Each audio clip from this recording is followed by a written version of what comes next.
equipment from us where everything is influenced. Yeah, he wants to be more careful with the equipment though, he's gonna need it. He's got the ingredient there, so don't need it.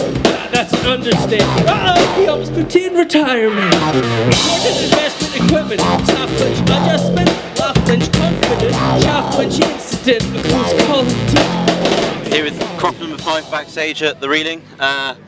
Pretty bouncing set out there. What did it feel like up on stage? It felt really good.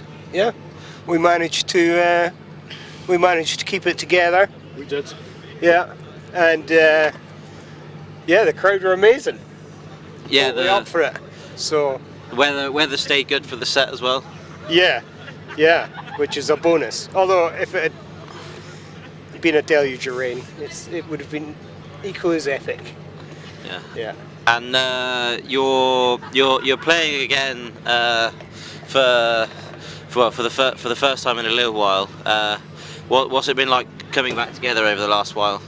Well, it's been hectic. Do you want to? I'll chime in. Yeah. It's been good. I mean, I guess like we are a band that started in 1998, so it was a bit of a while ago now. You know, we were all kind of young teenagers. And then we kind of, you know, we had a good run for a while, and then I guess we just like parted. We had to do something else, I think, within our own lives. But for whatever reason, like the last year, we've kind of felt like it's the right time to come back together and do it. So it's been really fun because I think we put in a lot of groundwork, you know, back 15, 20 years ago, and now we've been afforded the opportunity to play at these bigger festivals in these great slots. So it's fun to see the old fans, and it's really fun to see new people getting into it, we hope. Yeah, there's a lot of young faces in the crowd. Yeah. And what's it been like coming back together? Has it felt like a lot of work, or did it all just come back instantly? Well, some of the boys in the band have got young families. I mean, I've had kids as well, but I did it a while ago, so mine are older now. So it has been hard. I think modern people in their 40s find it hard to do most things, and getting everyone together to make really loud music. And I mean, in the band, some of us have known each other since we were 4 years old.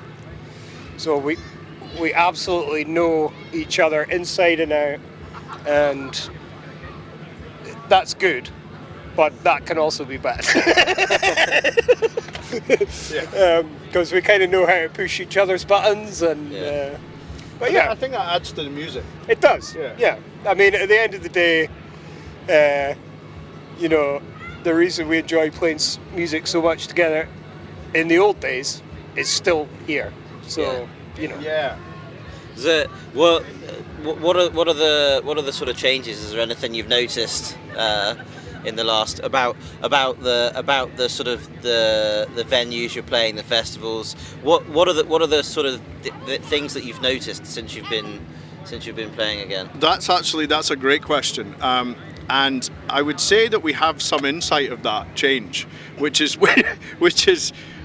been really interesting to see. Like back in when we started going, everything was like our marketing was analog. You know, we were fly postering the city of Edinburgh to do a gig in La Belle Angèle, and then having the council phone us up that we had to take it all down.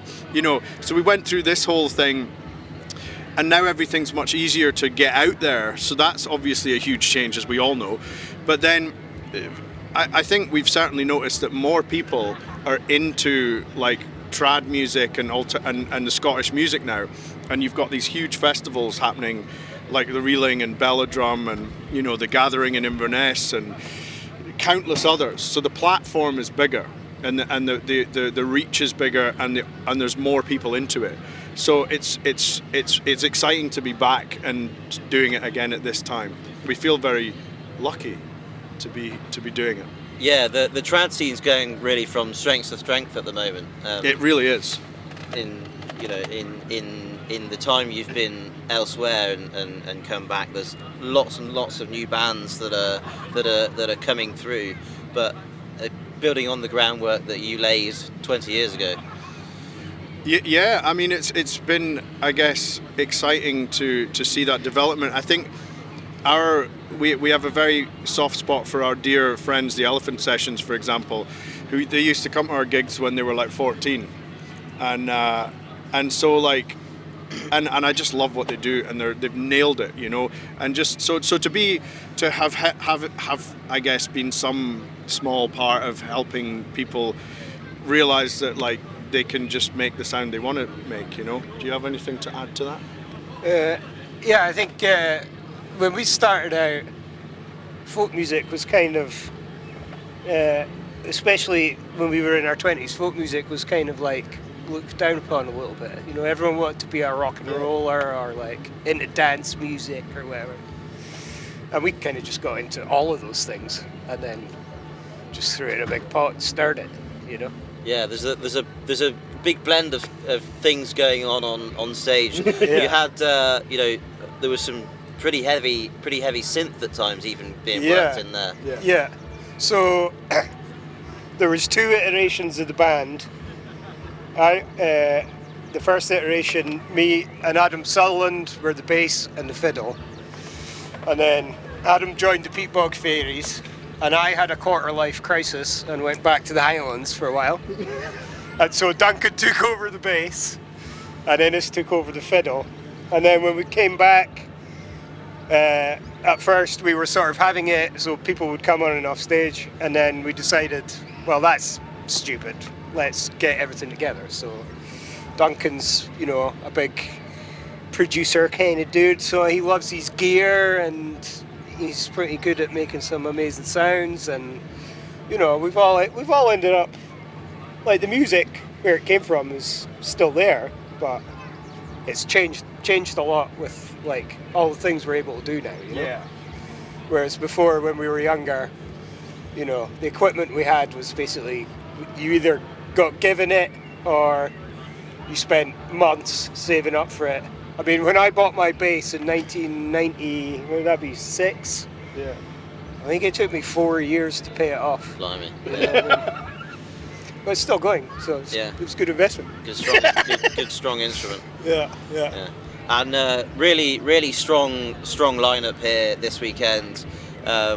Who else have you been watching while you've been here? And you know? Well, I guess I was here yesterday for the whole day, and it was great. And it is a really strong lineup.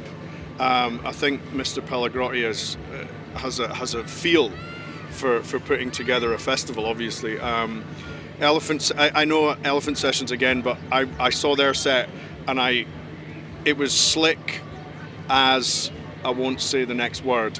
But it was unbelievable. Like Nightworks killed it, and then after Elephant Sessions, actually, I went over to watch Trip on the other stage, and because everyone had been jacked up from watching Elephant Sessions, Trip had a killer set.